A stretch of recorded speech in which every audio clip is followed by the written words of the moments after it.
Hello and welcome. This is Kathy Lee from Kathy's Creative Place. Thanks for joining me today. I have a short tutorial on how to make some Christmas gift tags with the Graphic 45 tags that came in your September Craftology box collection.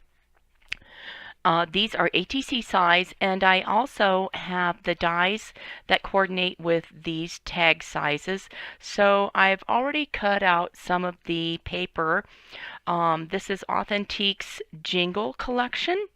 That was the Christmas collection for the Craftology box last month. And then also in your collection, you've received some ribbon, some buttons, and other elements.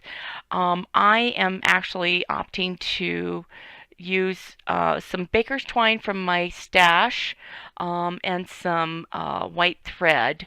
Uh, my other ribbons I've already used up on my other cards. And then I've added a few buttons and elements from my own stash.